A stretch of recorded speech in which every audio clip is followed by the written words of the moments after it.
Alright, it's December 2015. We are back at Dogpatch USA, former theme park in Newton County, Arkansas, operated from 1968 to 1993. It was based on the Little Abner comic strip.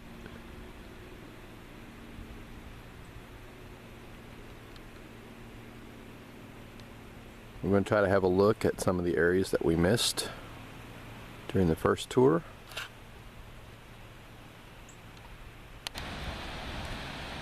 Here we have the famous Kissing Rocks that are over near the railroad trestle. No telling how many thousands of pictures were taken by people in front of this structure here. Marble Falls is beneath.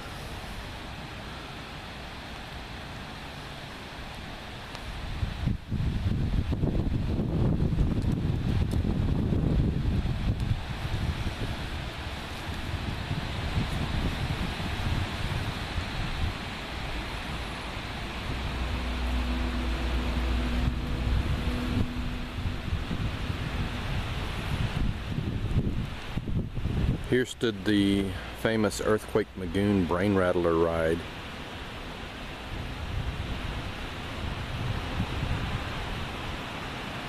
The only thing that remains is this awning or portico. It was over where part of the loading station was at for the ride. I believe that ride still exists at another amusement park in another part of the country after it was removed from here.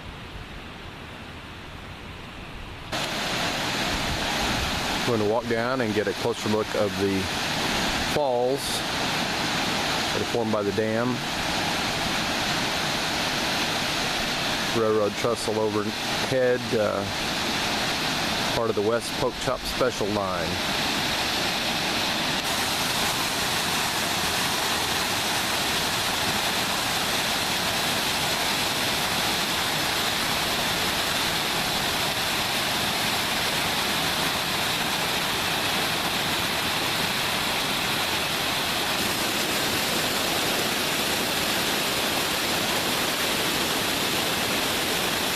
Famous Marble Falls and Bottomless Canyon.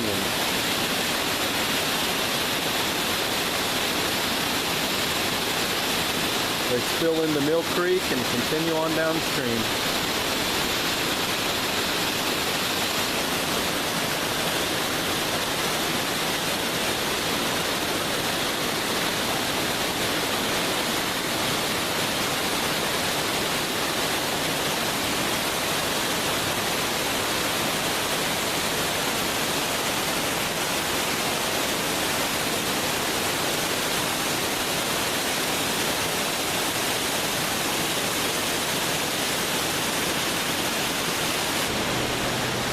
Just downstream from Marble Falls is the remains of the old Mill Creek water wheel.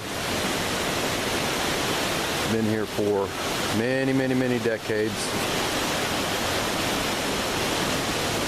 Was in place well before Dogpatch USA opened. However, it was in ruins at that time, and the owners of Dogpatch had it rebuilt, restored.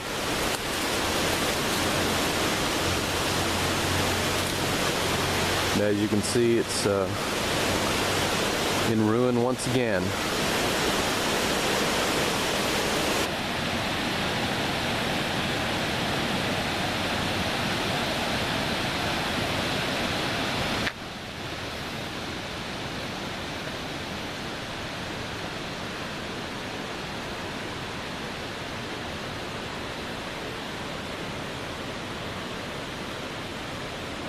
When the owners of the park restored the water wheel, they put in these concrete steps leading down to the water wheel for guests could walk down and have a closer look. And the steps lead back up to the top of the hill where the Brain Rattler ride was located that I already spoke about.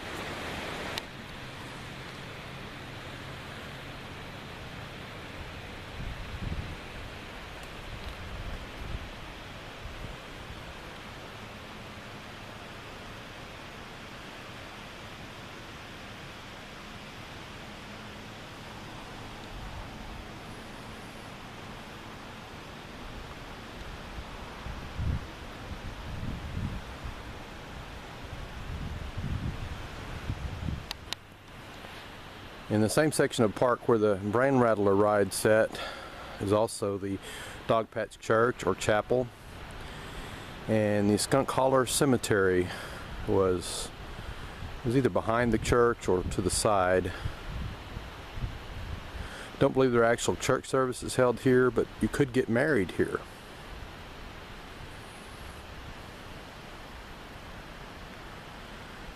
And on up at the top of the hill, that building is where the antique auto ride was.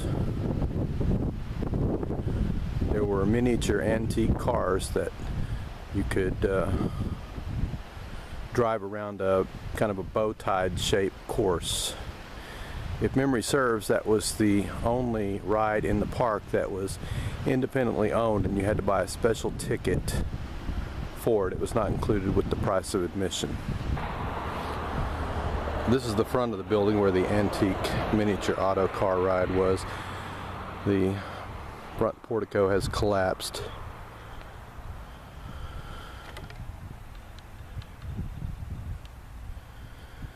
And the driving track went both directions, back and forth.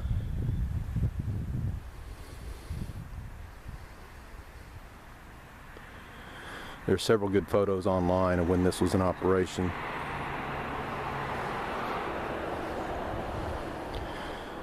This attraction is adjoining State Highway 7. However, when the park was in operation, there was a tall log fence here that blocked the view from the highway. This is another view of the Dogpatch Church. With the exception of the windows being broken out, the building itself seems to be in remarkably good state of repair. Seems quite sound.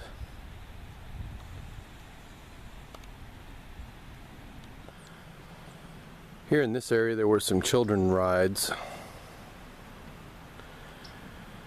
I remember in particular there was a kiddie helicopter ride. Went around in circles and up and down. It was one of my favorite rides when I was a small child. The rock work is remarkably well intact.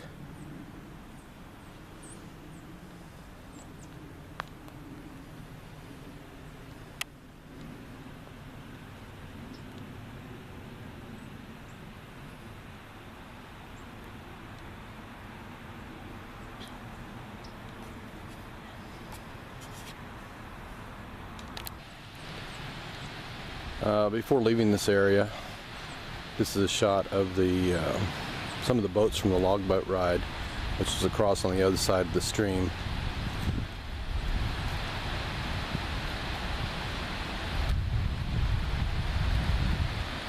As you can see, the loading station for the log boat ride is completely collapsed.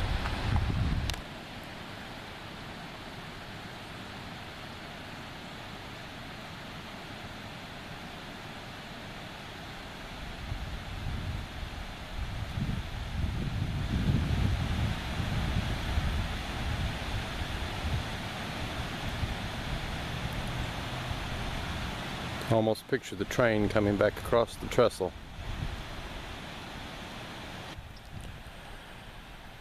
As the train came back across the trestle towards town, it made a stop somewhere in this general area here for just a few minutes where people could get off or get back on the train, ride it back to town.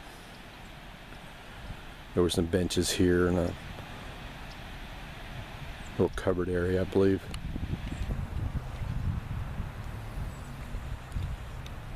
It's another shot of the loading station, some of the tracks for the kiddie train ride called the Old 99 along the banks of Mill Creek as we walk back towards town. And the swinging bridge and the grist mill come into view also on the banks of Mill Creek as we walk back towards the town square.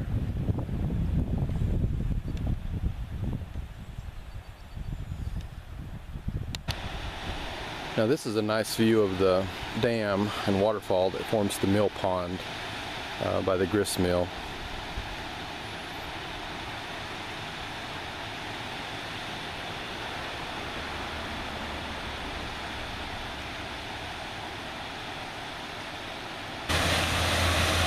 Now here's something I haven't noticed before. See if I can zoom in on it.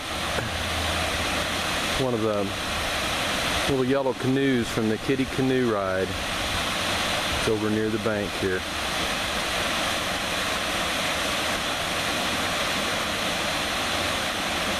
I've not noticed that before if it's been visible. Of course, this is the Wild Water Rampage water slide tower. This is one of the most prominent features of the park, particularly when you're driving by on Highway 7. It just stands out among all the other buildings and structures. As we approach the town square, the foundations of the 3 burned buildings that burned about 10 months ago are clearly visible. There were just big piles of rubble and debris here, but I see most of that has been cleaned up. Just the foundations remain.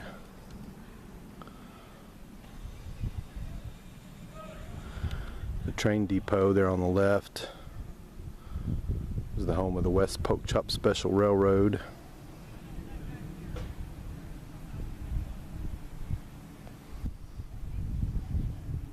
This yellow building is the back of the Riverbend Music Show.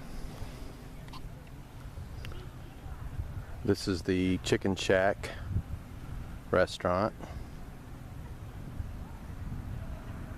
There was a pavilion that sat here with picnic tables underneath, and the gazebo in the back, which is almost collapsed.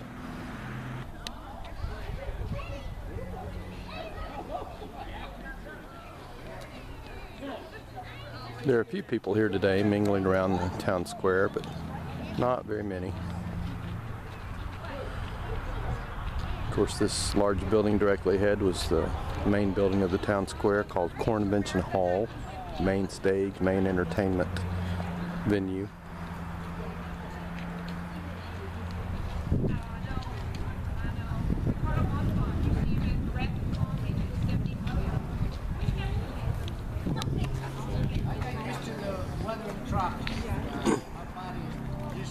We have a few vendors here today, craftsmen. See, this lady here is weaving something.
Here we have Wolfgall Island with the little shack and little cave. You can almost see the paddle boats coming around it.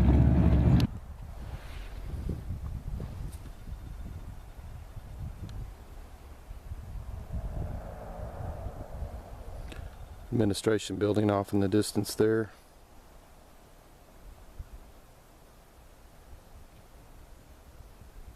As well as the trout pond, which hopefully is being restored.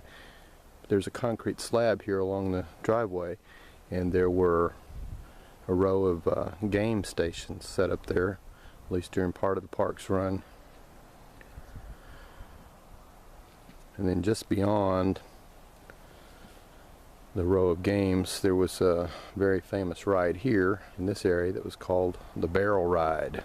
It was a gravity ride, spun around really fast, pinned you to the wall, and the floor dropped. I remember riding that many times. It was very popular. Then here, starting at the, I guess it would be the south end of the trout pond, there were some other rides, attractions, playground equipment. We'll walk up there and have a closer look.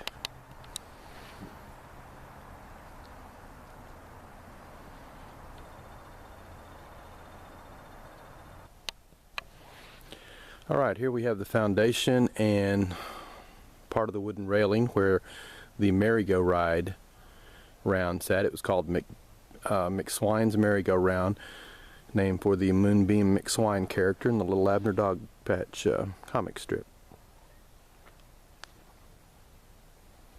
No idea what became of the ride itself. And this was the Coke Pavilion concession area. Then off to the right here was another building that had games of chance. Probably the main attraction in this area of the park, it's directly behind the Coke Pavilion, is where a roller coaster sat. It was called the Frustratin' Flyer. It was a Monster Mouse roller coaster, and it was in this location from, I don't believe it was here when the park opened, but not too many years thereafter it was brought in and performed its service for a long period of time.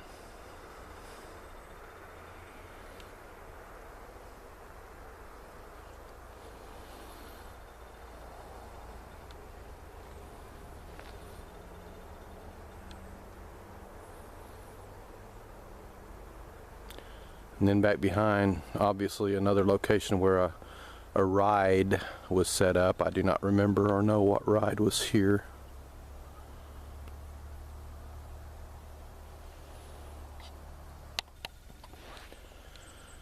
Walking around toward the back side, I find one of these boat rides here.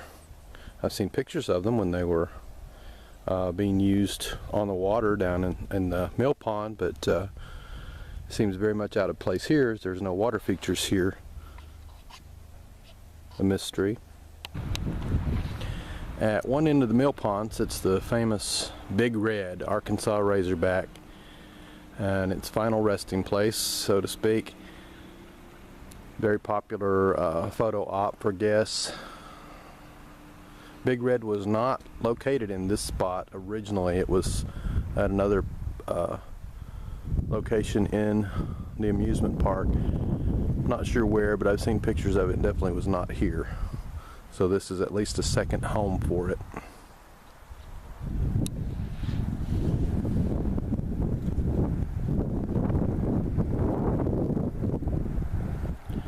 And here's one final view of the town square area from across the mill pond. So I think between the first tour last weekend and today's tour, we have covered practically every area of the Dogpatch USA theme park. Hopefully the owner of the property will be able to fulfill his plans of restoring this, not into an amusement park of course, but into some other venue, arts and crafts village, eco-tourist destination, or something that would draw people here in numbers and allow it to remain open.